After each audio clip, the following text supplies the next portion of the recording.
하나님은 사랑이시죠.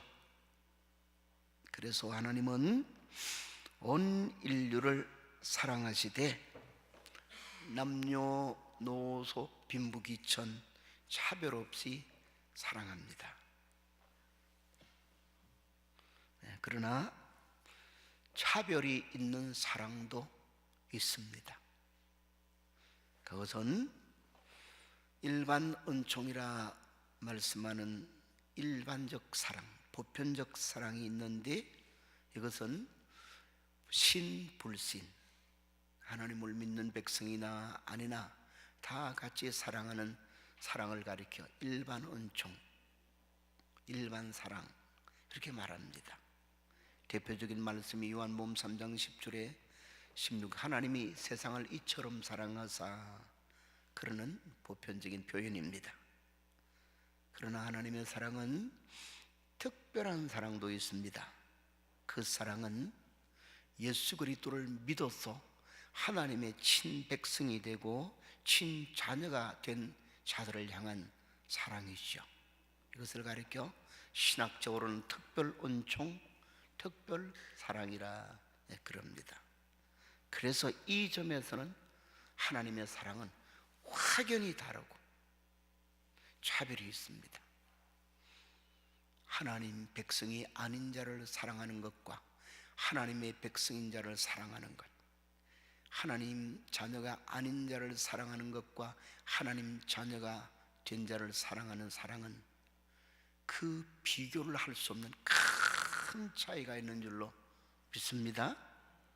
말할 필요도 없이 하나님 자녀가 받는 사랑은 특별한 사랑이라 세상에 속한 일반적인 사람들은 절대로 못 받아요. 차별이 있다.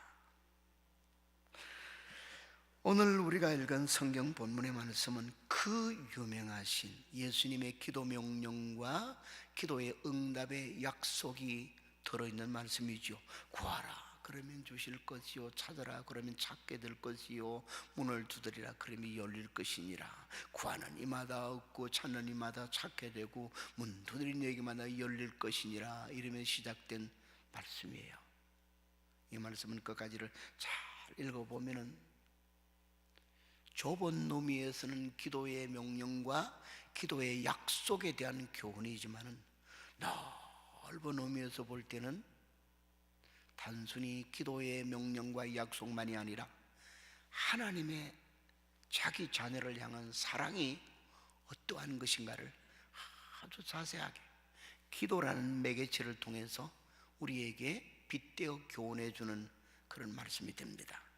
오늘은 이 속에 들어있는 넓은 의미의 하나님 아버지, 그 자녀된 우리를 향해서 사랑하는 사랑이 어떤 사랑인가, 그 특별한 성격에 대해서 잠깐 은혜를 나누기를 원합니다.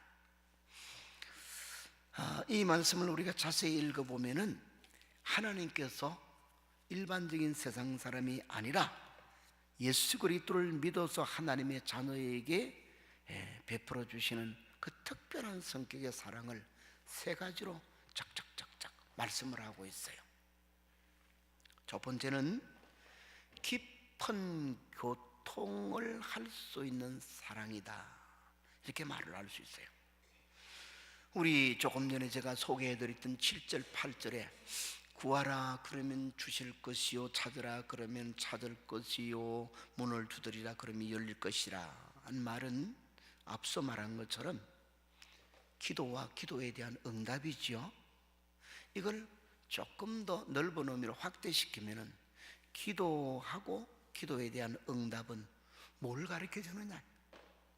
기도라는 매개체를 통해서 참 지존하신 그 영광이 이를 데가 없으신 거룩하신 하나님이 인간인 피조물인 우리와 더불어 깊은 교제를 나누시겠다 하시는 말씀이에요. 기도는 우리 편에서 하나님께 나아가는 것입니다. 응답은 하나님께서 우리에게 나오시는 것입니다.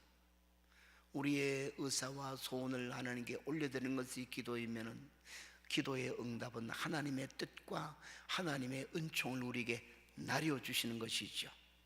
이것이 바로 뭐냐면 거룩하신 하나님, 만복의 근원이신 하나님이 우리를 자녀로 삼아줬기 때문에 막힌 것이 없이 교제하는 거지. 나의 모든 것은 하나님께로 올라가고 하나님이 주시는 모든 것은 내게로 누라고. 이게 얼마나 큰 사랑인지 몰라요. 얼마나 특이한 사랑인지 모릅니다. 그러므로 이 세상에 있는 어떤 고관, 대작, 부유한 자, 많이 배운 자, 특별한 문보를 가진 자라 할지라도 그것 가지고는 지존 거룩하신 하나님께 나아갈 수도 없고 하나님께와 더불어 교통을 할 수도 절대로 없습니다. 그러나 예수 그리스도 안에서 하나님의 자녀가 된 자에게는 이것이 허락되는 특권인 줄 믿으시기를 바랍니다. 인생은 사실상은 하나님과 끊임없이 교통하면서 살아갈 수 있는 유일한 피조물이었죠. 그래서 창세기를 바라보면은 많고 많은 하나님의 그 지으심을 따라 지음받은 피조물이 있지만은 생명을 가진 존재인 식물도 있고 동물도 있지만은 하나님과 영적으로 교제를 하면서 살아갈 수 있는 자는 딱 한 존재밖에 없는 거지. 사람이었어요. 그걸 성경은 뭐라고 그러냐면은 하나님이 사람을 지을 때 우리의 형상대로 사람을 짓자. 눈과 코와 입, 수족, 그게 하나님의 형상이 아니요. 하나님은 육체가 없으신데요. 그러니까 하나님을 이 육체가 닮은 것이 아니에요. 어찌 보면 이러한 육체는 사람 말고도 비슷한 존재가 많지요. 흔히 유인원이라 그러는 고릴라, 침팬지, 원숭이 종류 이런 계통은 상당히 사람과 흡수해요. 행동하는 것도 그렇죠. 새끼를 품에 안고 젖먹이는 어미 원숭이를 보면은 아이들을 키우는 엄마하고 똑같아. 다 끼고는 젖먹이고 머리에 그 순간에는 벌레 잡아주는 건지 귀여워서 만지 모르지만 다 이렇게 먹이면서 이렇게 다 해요. 똑같아. 그러나 사람과 원숭이가 다른 점이 뭐냐요? 사람 안에는 하나님의 형상이 있는 줄 믿습니다. 그 형상이 뭐냐요? 하나님과 교제할 수 있는 인격, 도덕성인 도덕, 윤리, 그 다음에는 그 안에 들어있는 영성이에요. 영적인 존재, 영이 있습니다. 이게 하나님의 내적 형상, 보이지 않는 형상이라 그래요. 왜 그렇게 하나님이 지으셨는가? 당신의 형상대로 지원받은 인간이 당신과 함께 같이 교통하면서 살아갈 대상으로 지었다는 거예요. 그래서 에덴 동산은 쉬운 말로 아담과 하와만이 살아갈 수 있는 인간 동산이 아니고 하나님의 정원이, 신학적으로 원문을 분석하면 에덴이란 말은 하나님의 가든이, 하나님의 정원이. 그 주인은 누구냐요? 하와가 아니에요. 아담이 아니에요. 하나님. 거기에 같이 공유하며 살 수 있는 가족이 누구냐요? 하와와 아담, 아담과 하와, 사람이었다.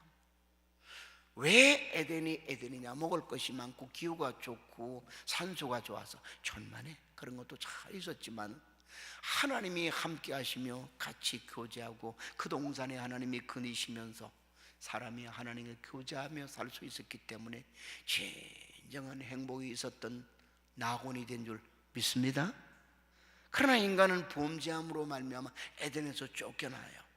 하나님과의 교통이 딱 단절이 되는 거예요. 쫓겨난 에덴 동산을 하나님은 인간의 자기의 힘과 무엇으로 다시 침입하여 못 들어오게끔 신비한 표현으로 천사들과 화영검으로 거기에 울타리를 삼아 진을 쳐서 못 들어오게 했다. 그렇게 성경은 표시합니다. 쉬운 말로 말하면 인간 역사의 모든 불행은 원인이 어디서 오는 것이냐? 복의 근원이신 하나님과 더불어 교통이 단절되면서 딱 막혀버리는 거지.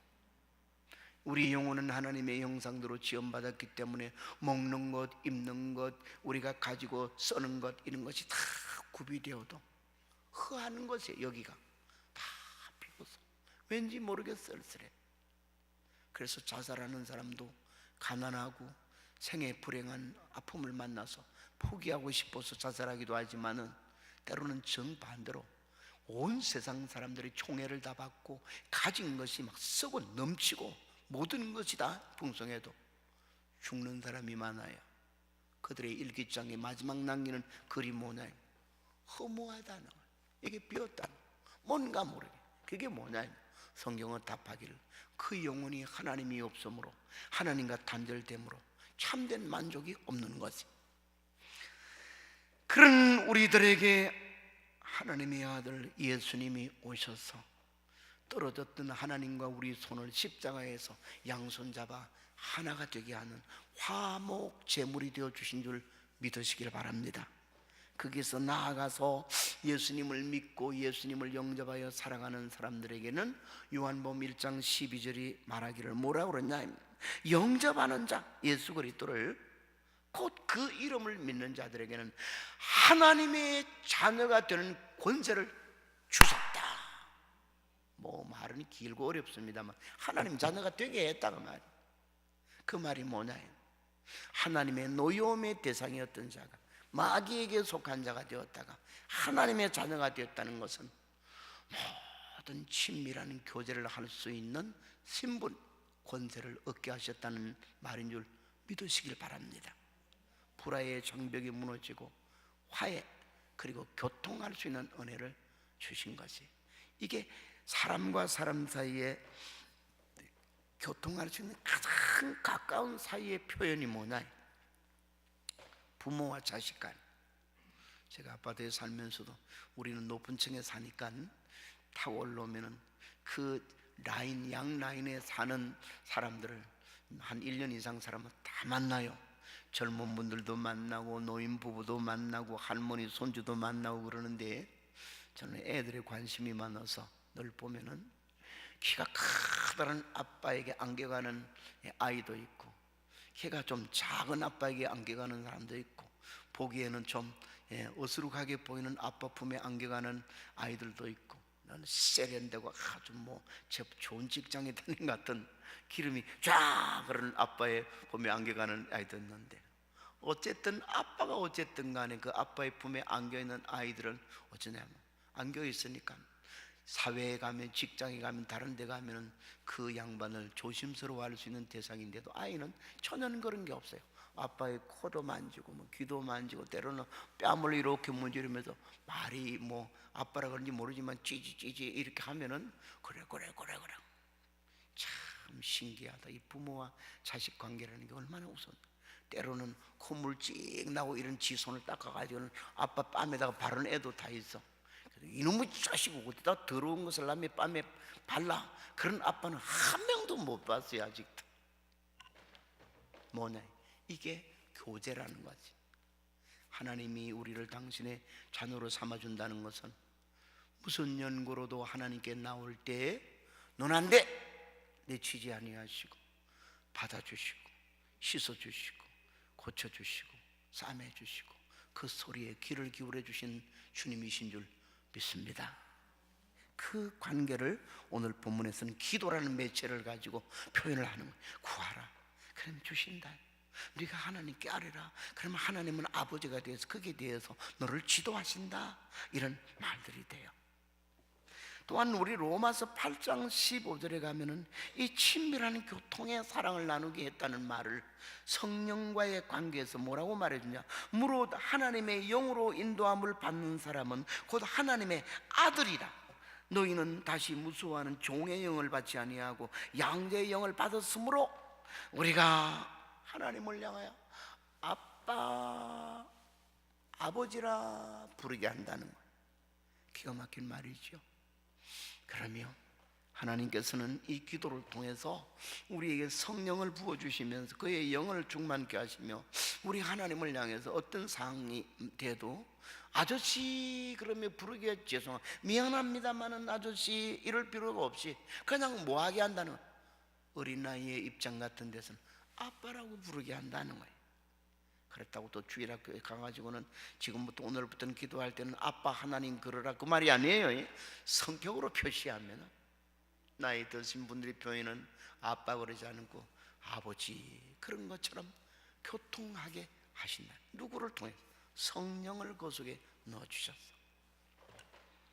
사랑하는 성도 여러분, 그래서 우리는 하나님이 나를 부르시면서 얘야 너는 나와 한시라도 대화의 장벽이 생겨서 말 못하고 있고 단절되어 있는 사이가 되어서는 안 된다.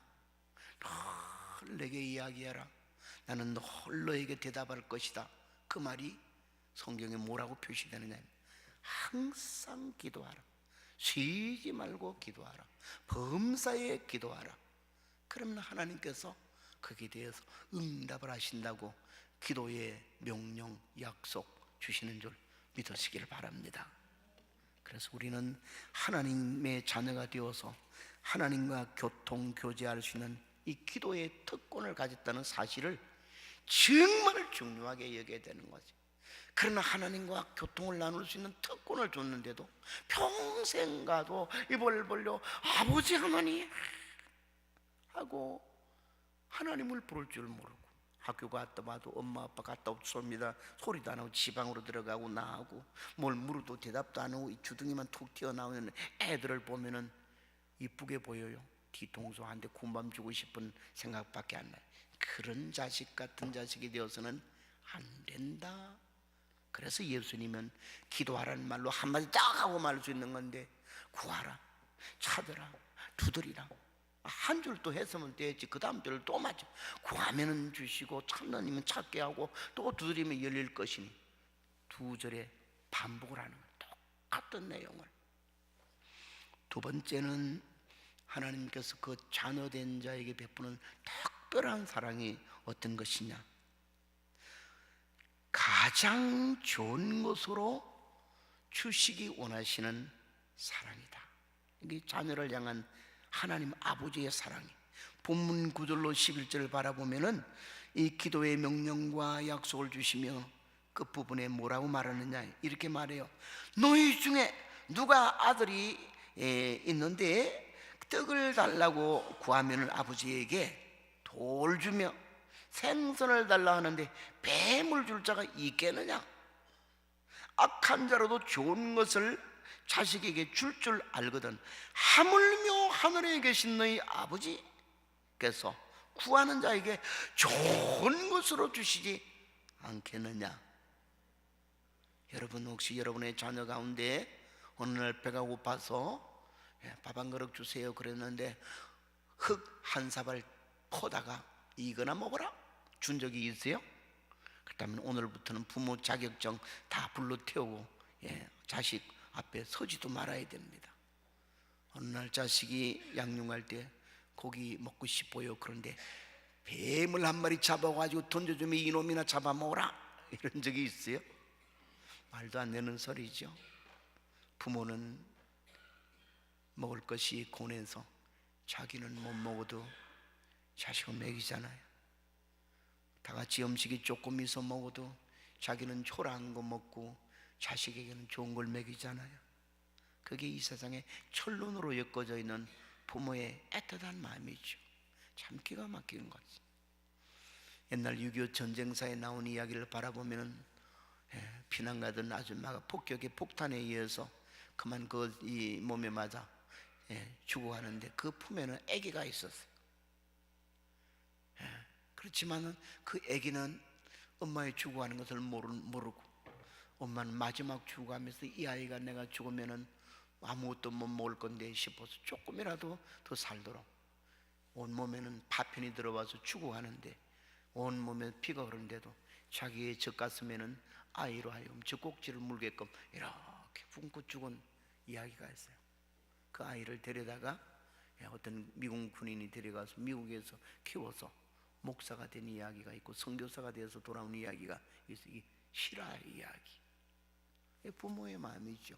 죽어가면서도 가슴에는 아이에게 젖꼭지를 물리고 죽는 거예요. 그러면 이게 부모의 사랑인데, 하나님은 자기 자녀인 우리를 향한 영적 자녀인 우리를 향해서 그 사랑을 뭐라고 이야기하나? 하물며 너희 천부께서 좋은 것으로 주시지 않겠느냐? 세상의 부모의 사랑을 가지고 하나님의 사랑을 강조를 하는 것이죠.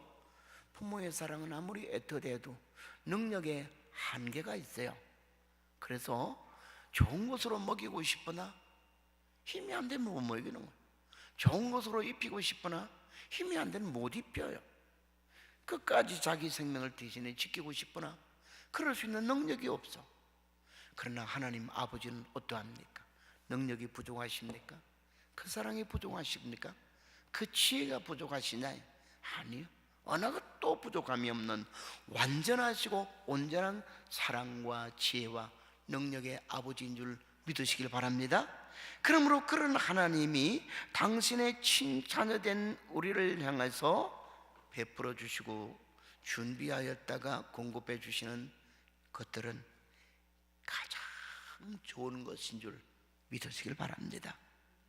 때로 믿는 신자들 가운데도 하나님이 능력이 많으시고 사랑이 많다고 그러고 구하면 준다고 그랬는데 왜 내 기도는 꼭 안 들어주세요? 이런 사람이 목회하면서 보니까 상당히 많아요. 그래서 자세히 한번 그 신앙생활이나 그의 구하는 내용을 바라보면은 그의 구하는 것이 좋은 것이라는 개념이 잘못되었어. 하나님 좋은 것 준다고 그래 왜 좋은 거 안 준다고 기도했는데 그 좋은 것이 뭐냐? 전부 자기 욕심을 채우는 거. 몸이 조금 아프면은 하나님 빨리 고쳐주세요. 안 아프게. 그럼 그렇게 해주면 뭐 하는데? 목적이 없어요. 그냥 안 아프는 거예요. 자기 욕심, 이기주의적인 욕심만 위주로 해서 구하는 것이 되면은 그게 좋은 것을 구하는 것이 될까요? 그거 채워주면 과연 그의 인생에 좋은 것이 될까요? 돈이 없는 사람에게 수십억을 갖다 줘도 그 돈을 주시면 그것 가지고 삶을 어떻게 가꿀 것인가 준비가 안 되면 그 사람은 신앙 버려요. 그것을 주시는 하나님도 잃어버리고 돈의 포로가 되어서 돈이 하나님 대신에 그 자리에 앉게 되고요. 돈 때문에 육신의 정욕들어 타락하고 방종한 사람이 되어버리고 말아요. 그래서 논리로 따지면은 하나님이 제가 돈이 좋다고 해서 뭉텅 줬더니 그건 그 사람을 인생을 죽이는 독약이 되는 거지. 돈이 나쁜 게 아니에요. 명예가 나쁜 게 아닙니다. 지식이 나쁜 것도 아니에요. 마음의 준비가. 그래서 사람에 따라서 가장 무엇이 좋은 거가 중요한데 오늘날 많은 사람들이 자기의 이기주의적인 목적과 기준을 따라서 좋은 것 달라고 기도했는데 하나님이 좋은 거 안 줬다고 불평을 하고 기도를 안 들어줬다고 그래. 아니요, 기도를 안 들어준 게 아니라 들어줬기 때문에 그런 거지. 성경은 좋은 것의 개념을 항상 순위를 정해서 말씀해 줘요. 참된 하나님 앞에 좋은 것이 뭐냐? 의, 그렇게 살아가게 하는 의의 동기부여와 힘이요. 선, 사랑에 해당되는 것이죠. 무엇이 참 선한 것인가를 알게 하고 행할 수 있게 하는 것. 그 다음에 이제 나아가서는 영적인 것, 순서가 우리 육신의 것보다 더 우선순위가 되어야 될 것이 내 영혼이 건강한 것, 내 영혼이 하나님 앞에 아름다움을 지니고 사는가, 이런 것을 위해서 구하는 것 먼저 있어야 될 좋은 것이고, 그 다음 차순의 순서가 주기도문에서도 가르쳐 준 것처럼 먹을 것, 입을 것, 마실 것, 그것도 목적 있는 것이 돼야 됩니다. 먹을 것을 가지고 하나님 앞에 튼튼한 삶을 살아 주의 영광 위해서 살아가는 삶. 많은 사람들이 앞서서도 이야기하는 것처럼 이 좋은 개념이 돌려서 하나님 앞에 기도를 해도 안 들어주고, 어떤 경우에는 하나님이 처근히 여기서 들어줘도 그것 가지고 하나님의 기뻐하는 뜻대로 살지 않으니까 결국은 그것이 좋은 것을 주시는 하나님의 은혜를 모르는 거지. 사랑하는 성도 여러분, 히브리서 4장 16절은 하나님이 우리에게 좋은 것을 주시는 은혜를 참 멋있게 말을 해줬어요. 뭐라고? 그러므로 너희는 긍휼하심을 받고 때를 따라 돕는 은혜를 받기 위해서 은혜의 보좌 앞에 담대히 나갈 것이니라 그래서 이 절묘한 표현이 뭐냐면 때를 따라 돕는 은혜. 우리 삶은 여러 가지 삶의 상황을 만나죠. 그 상황마다 하나님은 적절한 은혜를 준비를 하셨고, 그럴 때마다 준비하신 은혜가 있는 것을 믿고, 주님, 이때 이 상황이 내게 어려움으로 끝나는 것이 아니라 하나님께 영광 돌림이 될 수 있도록 해 주시옵소서 하고 믿음을 가지고 주의 은혜를 구할 때는, 자기의 구하는 것도 하나님이 주시는 것도 그때 꼭 필요한 유익한 것으로 채워주시는 영육간의 좋은 은혜, 좋은 것, 어쩌면 가장 적절한 좋은 것을 주님이 주실 줄로 믿으시기를 바랍니다. 그러므로 우리는 항상 좋은 것을 그 자녀에게 주기 원하지, 아무거나 주기를 원하시는 것이 하나님의 사랑이 아닌 것을 믿고 낙심하지 말고 기도하며, 나의 기도하는 자세가 바른 것인가, 내가 구하는 것이 목적이 분명한 것인가, 이걸 잘 가다듬고 우리는 기도 생활을 할 수가 있어야 합니다. 세 번째, 마지막으로는 하나님께서 이 기도라는 교훈을 통해 우리에게 주시는 하나님의 특별한 사랑이 무엇이냐? 그것은 인격과 삶이 하나님을 닮아가게 하시는 사랑이다, 이렇게 말할 수 있어요. 오늘 우리 본문의 말씀에 끝맺는 말이, 결론적인 말이 12절이죠 12절을 우리가 다시 한번 보면 이렇게 결론이 맺어집니다. 그러므로, 결론적으로 그 말이, 무엇이든지 남에게 대접을 받고자 하는 대로 너희도 남을 대접하라. 이것이 율법이요 선지자니라 그랬어요. 아니, 11절까지는 전부 다가 어디에 쉽게 연결이 되어서 가르쳐주는 교훈으로 이해할 수 있느냐면 기도예요. 구하라, 찾아라, 두드리라, 그러면 준다, 이 말은 전부 기도니까 너무 쉬워요. 하나님이 그 사랑을 가지고 보정을 지켜주면서 낙심하지 말고 기도하라, 그러면 반드시 좋은 거 안 주겠냐, 이런 말인데, 결론은 왜 대접의 문제가 나옵니까? 무엇인지 남에게 대접을 받고자 하는 자는 대로 너희도 남을 대접하라. 이것이 율법이요 선지자니라. 이것이 앞에 있는 말씀과 또 연관이 안 되는 말로 표시하면 좋겠는데, 짜매는 말이 그러므로 하나는 결론적 접속사잖아요. 결론적으로 이 말이 아주 뚱딴지 같은 말씀처럼 보이지. 아니에요. 이해를 잘못하면 그렇게 이것은 다른 데 해당되는 말이고 그렇게 말하기 쉬운데, 결론으로 꼭 맞은 말씀을 주는 것입니다. 그럼 뭘 말해주느냐? 말은 길지만 핵심은 하나예요. 하나님께서 자기를 닮아가게 하시는 것이 기도하는 주의 백성들에게 주시는 최고의 사랑이라는 것입니다. 우리가 이 땅에 사는 동안에 배불리 먹고 편안하게 살고 우리 소원 성취 다 하고 살아도 나라는 존재가, 나를 영적으로 낳아주신 하나님, 나를 구원하신 예수 그리스도를 닮아가는 사람이 안 되면은 그걸 끝나는 거예요. 물거품이 잠깐 생겼다가 사라지는 것처럼 우리 인생도 그것으로 끝나고 말아야 되는 존재. 그 별로 가치가 없잖아요. 영혼에 잇대어질 가치가 없어. 지난주도 썰모 있는 사람이 드는 길 그러면서 설교를 한 적이 있는데, 설모가 없어. 이 땅에도 별로 설모가 없고 하나님 나라에도 영혼이 하나님과 같이 살아야 될 존재가 못 돼. 가치가 없는 거야. 뭐가 없을 때 우리의 모습이 변해져서 하나님 닮지 아니하면, 예수님 닮지 아니하면, 아까 처음 창세기 이야기했습니다만 사람은 하나님의 형상대로 지음받았는데 죄를 지음으로 그 형상이 때묻어지고 찌그러지고 썩어지고 부패해졌어요. 뭐 때문에? 죄와 악으로.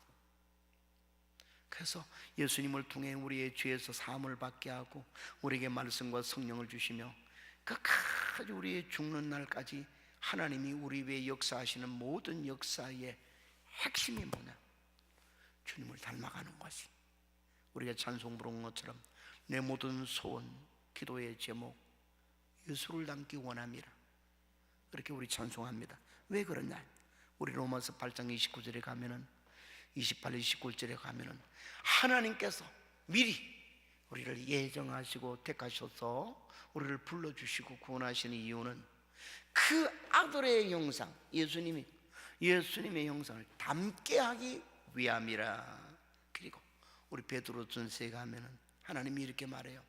나 하나님이 거룩하니 자기 백성 된 자를 향해 너희도 거룩하라. 나를 닮아라 그 말. 그러면 여기 오늘 이 기도문을 통해서 가르쳐주는 하나님은 어떤 하나님이시나요? 은혜의 하나님이지요. 자기의 사랑하는 자녀들에게는 끊임없이 가장 좋은 것으로 주기 원하시는 하나님. 그래서 기도하고 낙심하지 않고 찾고 두드리면 얻게 하시고 찾게 하시고 문을 열어주신다. 그렇게 말씀한 주시는 하나님.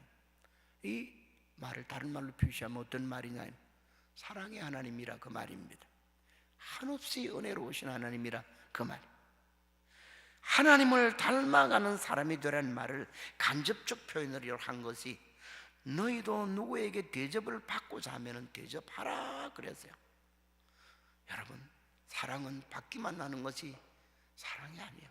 어쩌면 받기만 할 줄 알고 누가 나를 대접을 잘 해주고 누가 나를 섬겨주고 나를 보살펴주고 하나님까지라도 나를 보살펴주고 다 보여주고 다 감사주고 다 주고, 요걸 가리켜서 똘똘 뭉친 이기주의의 돌덩어리라고 그래. 그런 사람들은 아무데도 못 써요. 하나님도 기쁘게 못하고 자기의 이웃도 기쁘게 하지 못하고 결국은 자기 자신도 아무 쓸모없는 스스로를 망가뜨리는 존재가 됩니다. 그래서 우리가 신앙이 들고부터는 팍 깨어져야 되는 것이죠. 누구를 닮아 새롭게 빚어져야 되느냐? 예수님이요. 그리고 하나님, 예수님과 하나님 똑같은 형상이니까 예수님이 하신 일, 예수님이 가지신 인격, 살아가신 생애, 예수님의 뜻, 가슴은 어떤 분이냐? 하나님은 어떤 분? 전부 사랑해 베푸시는 것이. 그래서 남을 대접하고 대접한다 이 말은 다른 말로 고치면은 베푸시는 은혜의 하나님을 닮아간다 그 말. 내가 닮아가야만이, 내 인격이 닮아가야만이 내 삶도 그렇게 되고 그러죠. 그래서 하나님의 사랑은 쓸모없는 우리를 쓸모있게 하시되 하나님 당신 닮은 쓸모있는 자, 그 인격과 삶이 끊임없이 은혜를 베푸는 자로 살아가게 하신다. 그럴 때 하나님은 그를 더 귀하게 여기시면서 더 귀한 복들을 그에게 내려줄 수가 있는 것이죠. 요한일서 4장 11절로 12절은 이러한 사실을 이렇게 교훈합니다. 사랑하는 자들아, 하나님이 이같이 우리를 사랑하셨은즉 우리도 서로 사랑하는 것이 마땅하니라. 하나님은 포함으로만, 신분으로만 사랑의 하나님의 사랑하는 자녀로 삼는 것이 아니라 당신을 닮은 사랑의 자녀로 삼고자 하신다. 그래서 사랑하라 이렇게 말하고, 또 우리 12절에 가면은 하나님을 본 사람이 없으되 만일 우리가 서로 사랑하면은 하나님이 우리 안에 거하시고 또 그의 사랑이 우리 안에 온전히 이루어지느니라 이렇게 말씀을 하셨어요. 그러면 우리 인생의 최고의 행복이 뭐냐? 나 같은 존재가 참 지존하고 아름다우신 우리 주님의 형상을 닮아가는 것, 나아가서 우리 하나님 아버지를 닮아가는 사람이 되는 것. 그럴 때 이 땅에 있으면서도 하나님의 더 지극한 사랑이 돼요. 이것은 우리가 가정에서 자녀를 키우면서 보면은 여러 명의 자녀가 있어도 어떤 자녀는 그냥 부모의 한마디 말에 네 하고는 순종을 잘 하면서 참 아름답게 성장하는 아이들이 있는가 하면, 어떤 애들은 날 때부터 성격이 똑똑해서 코 엉덩이 쑥 내밀고 매 맞을 준비만 하는 애들도 많이 있어요. 말마다 꼬리를 달고 불순종하고 일을 돕는 자가 아니라 그 아이들이 크면서부터 일을 자꾸만 저질러는 역할을 할 때는 한쪽으로는 애정이 있으면 한쪽으로는 막 미워. 그거는 내 죄가 부끄러운 거예요. 내가 지은 죄는 저놈의 자식을 낳은 게 내 죄다 이런 생각도 들지요. 그 정도로 한쪽으로 막 순간순간은 미운 마음이 드는 것이에요. 그런 모습에 우리가 하나님 자녀가 되어서는 안 되잖아요. 만년이 가도 변화가 없이 감사할 줄을 모르고 남을 사랑할 줄도 모르고 하나님 아버지를 닮은 그 인격과 모습을 가지고 사랑을 베풀면서 살아야겠는데 자기 것은 절대로 손해를 안 보고 갖고 그래 너는 이것만 가지고 네 혼자 잘 살아 이런 대상이 밖에 안 된다는 거야. 이래서 안 된다는 거야. 헌신하는 삶도 나와야겠고 하나님의 받은 은혜에 감사해서 하나님께 감사하는 것이 곧 우리 이웃에게 베푸는 은혜요 사랑이니까 베풀며 살아가기를 그처럼 원하신다 그 말이 됩니다. 이제 모든 말씀을 맺습니다. 여러분 우리가 예수님을 믿어 예수 믿는 믿음 안에서 하나님의 자녀가 되어 곧 하나님의 사랑받는 자녀가 되었다는 사실은 이 세상 다 준데도 바꿀 수가 없는 엄청난 복이요. 이 세상 사는 동안에 남만큼 물질이나 명예나 지인을 못 얻어도 우리는 항상 자긍심, 자존심을 갖고 살아야 됩니다. 뭐에? 나는 하나님의 자녀다. 하나님은 나를 지극히 사랑해 주시는 내 아버지가 되었다.